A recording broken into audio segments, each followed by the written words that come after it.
Hey guys, this is Gary Fong. So just a few minutes ago, I got an instant message on Messenger from a wedding photographer who got sued by a bride, and the judge unfairly, as you'll see, sided with the bride and awarded damages against the photographer, which I think is something that we need to talk about. And the reason why I want to bring up this topic is for two reasons. One is the contract law, and number two, about what a wild west it is in small claims court and what to do about it when because the system is not really fair. From what I read, I advised them to appeal, and we're going to talk about this. Now, the reason why this comes across my desk is because maybe about 5 or so years ago, I assisted a photographer named Nelson Tang, who was sued by the groom of a wedding he had photographed, and the letters were quite brutal. It was very, very threatening. I will destroy you, you will go to jail, things like that. And so what I did was I put together a bunch of my attorney friends, and then we had Nelson represent himself, but with the use of our kind of, coordinated legal aid, and then we basically had him file all the discovery briefs and everything, and then they settled out, but also the judge awarded disciplinary action because I filed a complaint with the Bar Association. The judge awarded disciplinary action and ordered that we didn't get disbarred, and that's something that is not really realistic. You can't really, from one hothead steam blowing off, make a person lose their ability to make a living, especially when they went to law school. But the judge did award that the person needed to undergo psychiatric help, which was kind of fun. And I'd love to give the name of the attorney, but I've kind of tracked his progress, and, the attorney's parents thought that he was going to be so big. He was big in the Vietnamese legal community, and they were at a restaurant. I know this through my sources. His parents were talking about how he might have a political career, and of course, all of that. We will make sure that doesn't happen, because this man was a very, very, very bad man, in my opinion. And I can say my opinion, and I can say the truth. I just can't say that something is true when it's not. Those are the libel and slander laws. Okay, so I want to go through and read you this instant message from where it starts off, and then tomorrow, or maybe next week, we're going to try to interview this couple. So it's, hi, Mr. Fong. Please forgive my intrusion into your personal life, but I am desperately seeking advice. Okay, you have my attention. My husband and I are wedding photographers in Charlotte, North Carolina. We have been in business for 8 years and have enjoyed success together. In movie making, we call that Act 1. The exposition. Once upon a time, everything was lovely, and the daffodils were, in bloom, and the butterflies were flying around. Okay, so this is what we call Act 1. We're coming to the inciting incident. Actually, we're still in exposition. So I followed your experience with Nelson Tang back in 2012. That was an amazing story. I'm so relieved that you helped him fight against the bullying and intimidation. Me too. However, we are currently embroiled in an insane suit with a recent bride. So I'm going to mix screenwriting here with this story and say that this is what we call the inciting incident. So it was Act 1. Everything was all lovely, but then a piano fell on their head. Okay, so to make a very long story short, she is suing us solely because she does not like many of her photos. That is it. Look, if you're a wedding photographer, you are dead nuts open to exposure for this kind of a hassle. This is why so many people don't go into wedding photography, because this could happen to you tomorrow out of any of the clients that you've ever had, and you never know when it's going to strike. As you'll see as I read forward in this story, this bride booked this photographer 2 years ago. So yesterday we had our small claims court date, and we essentially tied. Now, let me tell you about judges, judicial, and everything like that, especially in small claims court. In small claims court, you don't have the benefit of discovery. Discovery allows you to bring forth the things that the judge really needs to see. So basically, the judge, upon hearing the small claims thing, has to go, I think they're both liars, and therefore I'm going to split the kitty in the middle. And that's typically typically what happens in small claims court. Small claims court, you get 20 minutes, you've seen Judge Judy, it's very unprofessional. Typically, the commissioner at the court is a judge pro tem or an attorney who does some volunteer work, and typically they don't cite case law. Case law is when you write an order and you say, based on the authority of a similar case in an appeals court that was above this one, they ruled in the similar circumstances by law that it should be like this, and it's called a citation. So in small claims court, you don't do that. You just think, I don't like that guy's tie, and therefore I'm going to judge for the plaintiff. That can happen, and that's it drives me crazy that you're wedding photographers, and I'm going to give you not a shameless, but a proud plug for my wedding photography video, how to do wedding photography on cameraquickstart.com. In that, I show you exactly how to document the safekeeping of your images so that if you happen to get into a case where there is a dispute over lost images or something like that, you have careful documentation showing the paper trail of how you handled your digital images. Secondly, I'll talk about contracts. Now, I can't give you a contract, but I can tell you about how to keep yourself from a situation like this. Shooting a wedding is a very serious undertaking that requires the utmost in professionalism. Everything is vitally important: equipment selection, media preparation, and image cataloging. Understanding the schedule of the wedding day, finding the best background for portraiture, setting up the most flattering lighting or lens selection for portraiture or reportage, getting people to pose naturally alone or in groups, and most of all, how to optimize your camera and instincts to catch the high-impact moments that bring the most treasured memories back. I've shot over 1,000 weddings in my 20-year career, and in that time, I learned to improve, hone, streamline, and optimize every aspect of my shooting and business skills. Additionally, I am a leading photography products manufacturer, so one of my duties is to test and evaluate my accessories on all types of equipment. For this wedding, we had 3 video cameras going, 2 filming me and the event, but 1 actually inside the camera. This offers you a rare look at what the photo looked like in my lens when I shot it with the settings lit up on that display screen. After the wedding, I go through a complete image review. This video alone takes over an hour of viewing time. In fact, the entire course is over 3 hours long. I then follow it up showing how I lay out the beautiful leather craftsman albums, which are then designed by my album designer Amy at Albumesque.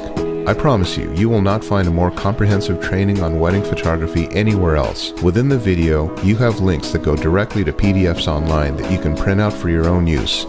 So it is truly a multimedia experience. You can access this and many, many other videos by subscribing to my premium channel at garyfong.com. And also, I have hundreds of free videos on my YouTube channel that have helped millions of photographers worldwide enjoy the beautiful art of photography. And so many times, oh my gosh, I've seen contracts from people who have copied contracts from someone else. So you can kind of see that, yes, this is legally unambiguous, and I can understand the points that the parties are agreeing to. And then they'll say, and then if we don't like how it looks, then I'm sorry, but we're really trying our best, and we're really good people. It's like, what? That's in the same contract? You see, so people take contracts and then on their own they try to hybridize them with their own silly things. And y'all aren't lawyers. Oh, did I just say y'all? You're not lawyers, okay? So kind of don't go there. So what I suggest in my, I think it's a $39 course where I teach wedding photography, there's a big section on how to avoid this, because this can ruin your life. And I want you to feel the emotion and the tears that are coming out from this situation.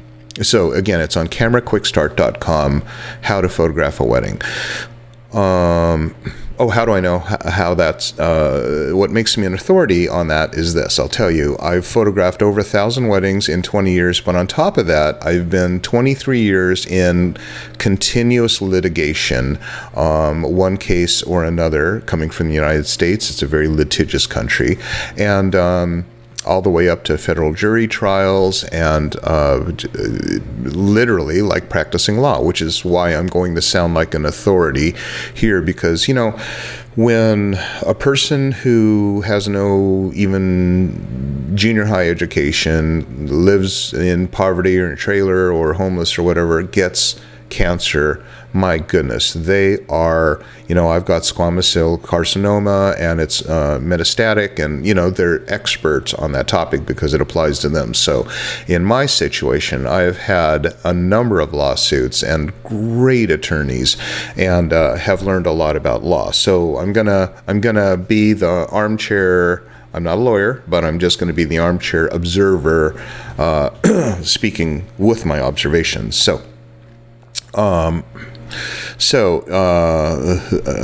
Megan, the one who wrote me, said, multiple times I asked, I'm assuming the judge, please cite which clause within our contract has been breached by us. The response, none. Glossed right over it and focused solely on the bride's tears and disappointment. That can happen in small claims court. So what happens is that you go straight to the appeals court, and I'm not talking about, the United States appeals court or whatever. It needs to be appealed, and it doesn't need a lawyer to do it, because it just needs to be reviewed, because you can go to the appeals court and ask, please cite which case law you're referring to when you decide that you can be subjective and say, yeah, she didn't like the pictures, so I'm going to offer a full refund. That is completely, in my opinion, lawless. Lawless means that you're not behaving within the definition, within the four corners of stated law, especially when a judge is going to create an order. This is not fun, and it's serious stuff. And I know that I've got, I don't know how many photographers I lectured to over my career when I was a photographer, but kind of always wanting to help people. And oh my gosh, you guys are sitting on a massive exposure zone when we talk about going to small claims court. So she did the right thing. Asked, please cite within the clause within our contract. Oh, the other thing too, by the way, there is no court reporter in small claims court, right? So you can't go to the transcript and show the appeals court where it got wrong. So what I'm trying to say is, in appeals court, and I don't know South Carolina whether this is, but in California, there is no transcript. There's no court recording. So basically, when you go to appeal, and I have won on small claims appeal, by the way. I won big. You go to Superior Court and you actually go to a big boy judge. Now, typically what happens in small claims court is you're kind of in traffic court and the person writes what they call a bench order by handwriting, says, yeah, he's got to give up his child and his right arm and left nut or whatever. But that's not really a judge. That's not under discovery. That's not citing case law. When you appeal a small claims court, you actually go to a superior court judge. Whereas if you lose in superior court and you go to appeals court, you literally go to a panel of 3 judges who will then rule based on law. They don't rehear the case, they test it against the existing case law. And if you don't like their decision, then you go to the Supreme Court, which is 9 judges. Okay, so it keeps multiplying by 3. And if there was an ultra Supreme Court, there'd be 27 judges, right? But to get to the next level of judge, the Superior Court is it's a real judge that got elected in an election. In federal court, a federal judge got elected in an election, and then the President of the United States actually appointed them. So it's quite a big deal. And the Supreme Court, forget about it, right? You have to go in a hearing in front of Congress. So every time that you go up, but I just want to say that if you lose in small claims court, you haven't really lost because it wasn't heard in a court. So she says, we are so distraught and vehemently planning to appeal. What good is a contract if it means nothing? Any client can literally just say they don't like their images and sue their photographer, full stop. One thing you can do is put a clause that says that you'll do mediation. There's a number of things, and all you need to do is go to the lazy, overworked judge, not judge, judge pro tem, commissioner, lawyer, volunteer, and say, Your Honor, there's a mediation clause here. This doesn't belong here in court. If you try to put an order, you are outside of the definition of law. Okay. Anyway, so it says, we are so disturbed by this whole scenario, and we feel very strongly that this will set a precedent that will cause professional photographers to operate in fear and constant anxiety. They don't. They should. Our large community of fellow professionals in our area is equally outraged and also feel strongly that we cannot allow this to end this way. We have to stand up for ourselves, our artistry, and our professionalism, and cannot allow a bully client. I've heard of those before. You've heard of the bride from hell. There's a new phenomenon called the bully client. And let me just comment on that. I've noticed that the bully client or the unhappy client is unhappily married. They are not with the soulmate of their dreams. Why do I know that? Because I've photographed weddings where the gazebo has fallen over in the rain and the bride and groom just smiled at each other, shrugged their shoulders, and said, this could only happen to us, and then just made out like crazy underneath, the world collapsing around them. And then you see the bride who just goes batshit because they hung the garland every 3 rows rather than every 2 like she specified. And then it's just like, dude, like, what is this exactly about? So I'll tell you, this client, this marriage isn't going to last. Now, that's my opinion. But if you're watching, your marriage is in trouble, okay? So don't take it out on this couple. You're only getting married because of outside forces or whatever it is, but you're not getting married for the right reason. Not if you're going to get wedding photos and then try to sue because you're unhappy. You're unhappy with them because you're unhappy with the world. And God help the poor barista at Starbucks if they're busy that day or whatever. I've seen this before, and I'm telling you, couple, you don't love each other. Not like you should, or not like you feel like you should. You might be okay, and you might be kind of dicey, but you had to go through with the wedding, okay? So I feel sorry for you, because you're in a situation where you're sad people, not in love. You're going down a long road that is going to end up in divorce. It will. It will end up in divorce, and it will be a nasty divorce, because you're already going to court against photographers. God help the both of you when you go into court against each other. And it will happen, mark my words. Or it won't happen because you're going to say, Gary said it would happen, and we're going to drive ourselves crazy for the rest of our lives making it not happen so that we can prove Gary wrong. Okay, so please help us. What advice can you pass along? Any counsel or wisdom you can share with us would be invaluable as we navigate this insanity and fight for ourselves. Okay, so I said you should appeal. The general rule in small claims court is they try to split down the middle. I'll reach out when I have more time to explain later today. Judges think you're both liars, and so they'll just cut it down the middle, and they'll just say, you're both lying, so what the hell? I'm just going to cut it. If you're suing for $100, I'll give you $50. And that's the problem. You could sue back and say, you know what, she blah, blah, blah, blah. And then the judge would split that in half. So what you could do is sue for, it might be a $5,000 limit in small claims court, but sue for $5,000 and say that this is what happened. And then the judge has no power of discovery, no power of really knowing if you've, in small claims court, what I've seen is that, they take all 150 people there, they all raise their right hand en masse, and they all swear that they're not going to, under the laws of perjury, that they're not going to perjure themselves. But there's no way of proving when someone's lying. So, I've gone into small claims court and seen people lie through their teeth. There's no way to prove them wrong. It's just not that. So that's why you got to take this thing to superior court.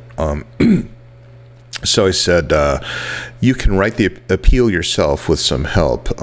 Can we do a Skype interview for YouTube? And then, so we are going to do that. Please don't allow us to eat up your time. You're not eating up my time. This is bad for people. What's my time worth if I can't stop crazy stuff like that? You hear that, couple? You're going to get divorced. You're showing your unhappiness about being married by what you're doing. So I asked her to send over the judge's written order, and she said she doesn't have the official judgment. And they have 10 days to file the appeal. So I said, file one. It's just a form. Awesome. Okay, we do have the forms. We'll go ahead and get those delivered. So she's going to serve that upon the plaintiff and say that it's an appeal. At this point, this is where I get involved and help. So for the interview, they asked a short list of what questions you might ask us. We love being prepared. And I said, I just want to know what the complaint said. So I'll want to read the complaint. And then if you have any samples online of the shots that you did and your contract. So so she emailed the contract, which will be interesting. Oh, so list of grievances. Let's do that in just a second. But I want to see this sneak peek. So, there's the happy couple. Yeah. Oh, so in love. I know, you guys, the couple is going to be so mad at this, but no. These photos are lovely. What can I say? Wonder if that's their child. Oh, well, these photos are as lovely as they can be. You know, for a judge to rule in the other direction, that's why this photographer is up in arms. No doubt about it. Okay, so let's look at the grievances. Below are my responses to the accusations that were addressed by Ms. Wallace in the letter that I received from Holland Dixon.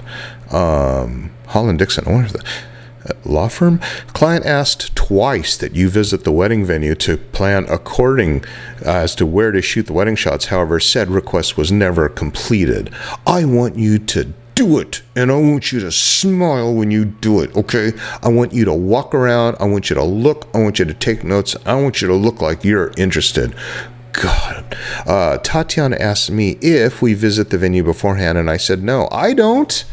I don't need to visit the venue. It's like, all those chairs are stacked up in the corner, and nothing's skirted, and there's no gazebo, and I'll do it if you charge me. But I mean, when I had to scout locations for commercial shoots, that was $5,000 a day. So I'll do it. Sign here. You understand?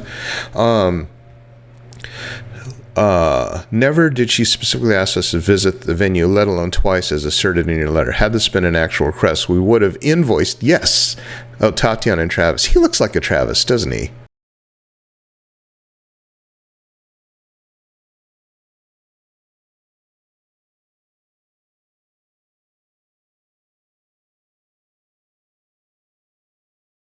The photos were only taken in one area of the very large venue. I don't know.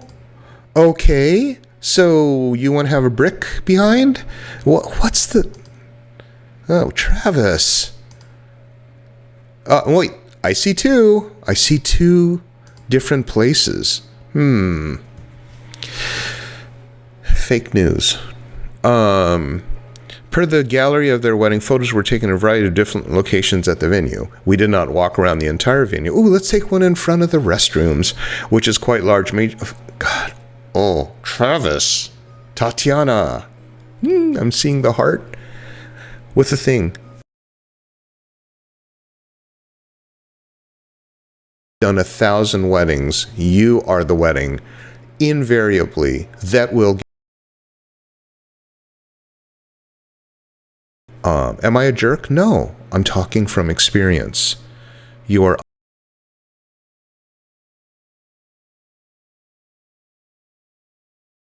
I wonder if Megan Mook sent this out because she saw my...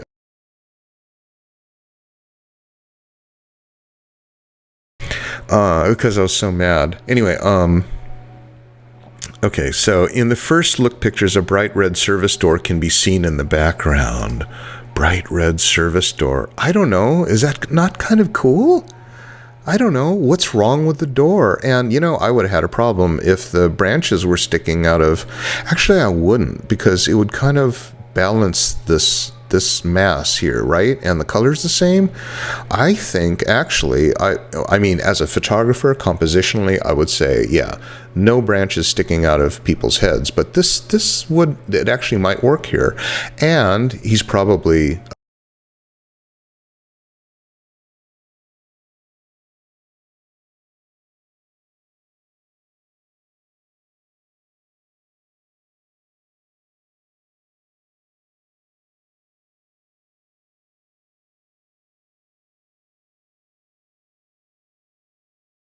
And but Tatiana looks very pretty here. So there was some good direction going on here. Megan Mook did a very nice job in directing them. These photos look very, proud, proud to be American look there, and nice lighting, very, very nice lighting. Backlit trees, no speckle.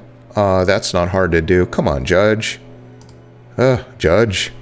Oh, look at this. I called it. The location was chosen for its superior light quality that particular point in the day, as well as not wanting to ruin Tatiana. Man, Megan Mook, you did a very, very nice job. I'm a professional, and you can Wikipedia me. I'm probably one of the most famous wedding photographers of my generation. So I'm saying this on the record. Great job. And by the way, this happened with Nelson Tang. I had to bring witnesses like Robert Evans, and who photographed Tom Cruise, and God, what's her name? She bowed out of Scientology. Katie Holmes. He shot that wedding, and I had him opine as an expert that Nelson Tang's wedding photos were very, very high quality and professional quality. Oh my goodness, Megan, you didn't do that. Photos were edited where the bright red door was changed to a gray door. The gray door is still completely unappealing. Look, if you have a problem with a door in the background, do you see where this is going? I'm talking to the bride and groom, feel in the gut of your stomach. What you should be feeling is the breeze and the freedom and the free-flowing love and the hope and the optimism of spending your lives together. All the little silly little things, like maybe just running errands or going to Home Depot together. Or she's wearing a do-rag and you're going to paint old, you're going to refinish old furniture and things like that. And, or you're just going to, go sit underneath a tree and talk about stories or, what happened at work. Man, you go and see your wedding photographer. Are you happy?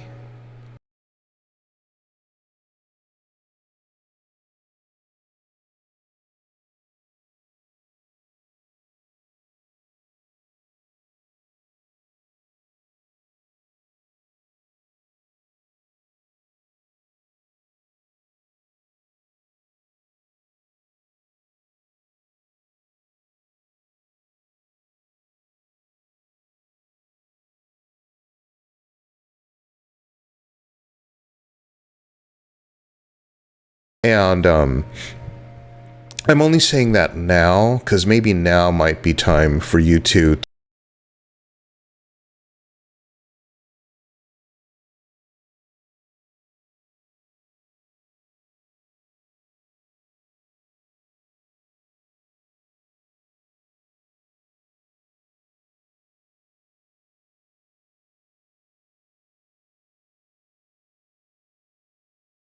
You're supposed to look at the photos and love the person that is in the photo with you, not be mad at the red door. Does that make sense? Lastly, many photos include one of the two photographers at he is mixed in with a crowd of guests. So what? Sorry, she's saying that the photographers are in the photos. So what? It's, easy to fix in post-production. Don't choose those photos for the album. Your response to only taking photos in one area of the venue was based upon lighting. However, there are many photos from other wedding photographers shot from numerous other spots in the venue, and the lighting of said areas were not problematic. Oh my goodness, Tatiana, you are so articulate with your diction and your jargon. It is absolutely ridiculous to assume that... Oh, sorry.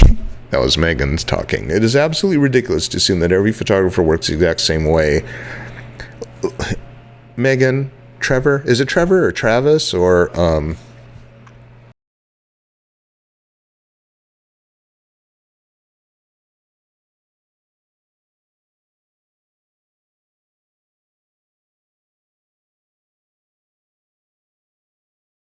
anyway, look, Megan Mook, don't bother writing back to these bozos. Under North Carolina law, a party has a claim for breach of contract when there is a valid contract and one or both parties breached a term or terms of said contract. Based on the quality of the photograph, a substantial breach has occurred in the contract between you and your clients. I haven't read the contract yet, but it's very important in your contract to say, because a wedding is a completely uncontrolled event, we are not responsible for... I'd have to see what my contract says, but basically the contract is just for you to be there at that time and take pictures.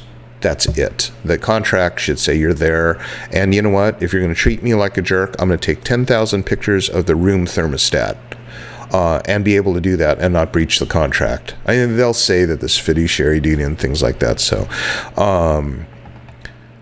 The photos given my client were nowhere near professional quality. Really? Nowhere near professional quality? Oh, come on. We just...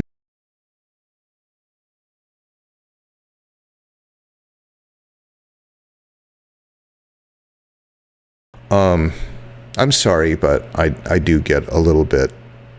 Are those cheap shots? They're not trying to be cheap shots. If you were mad at me, you'd be mad at me, and you'd come up with Asian things, right? And then it would be all over the place, and you know they'd say whatever, Me Too, Me Chinese Too movement. Tatiana stated that she was, though I will say you did get some amazing ones. Both like their photos enough to share them on social media, and that's where we nailed that idiot last time with Nelson Tang. It's like they put up so many photos, and then we screenshotted the comments underneath to show that the people were like going, oh my God, these are photos. Oh, look at this.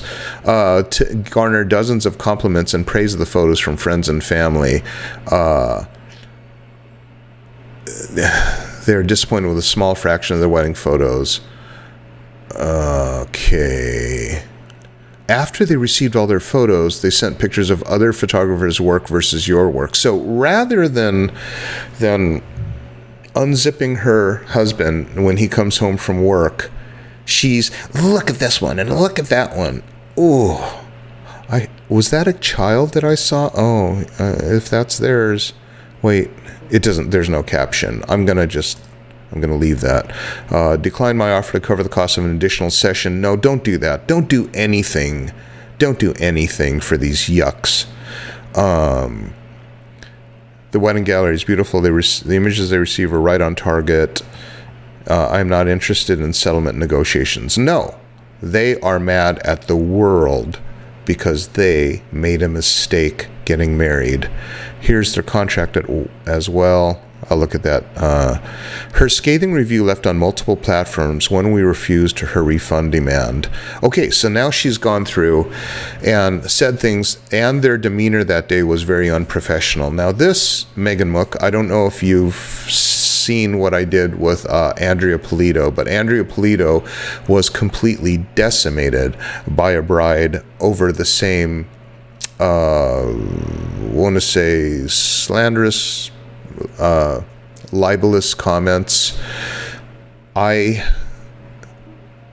pitched a law firm to take Andrea's case on contingency. Andrea Polito, you can Google this, and helped her with her briefs and her discovery, coached her through her depositions, helped her with her discovery, and guess what we got? We got $1 million award against the bride and groom for defamation. Google it.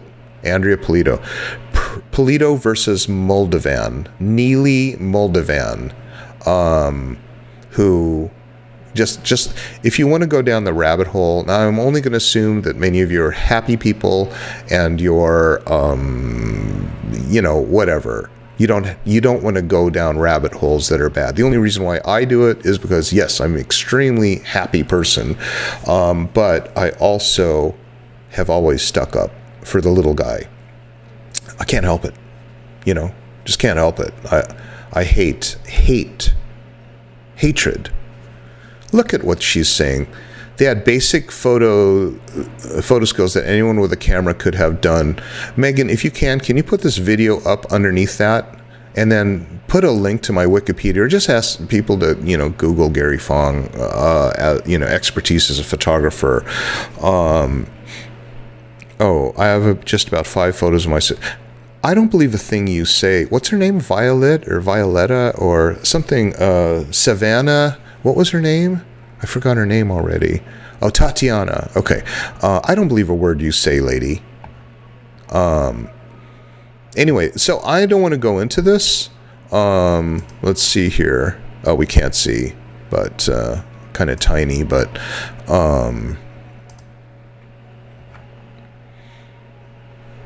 then she sat on the witness stand and lied through her teeth. They brought in a bunch of images, printed off a computer paper onto printer paper, submitted those as evidence, which of course looked like crap. Luckily, we brought in several prints from WHCC. Okay, didn't even matter. Okay, so here's my suggestion, and I will stand with you all the way through this because I've done it a number of times so far.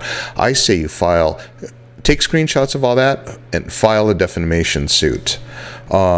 Because you cannot do things like this.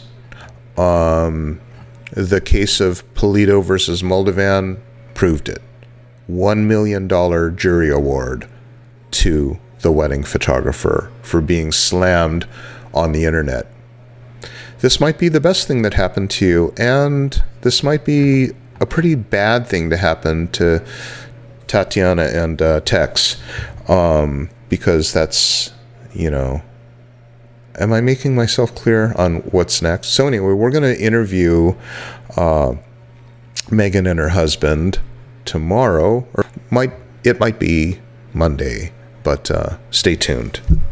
Stay tuned to this awful adventure.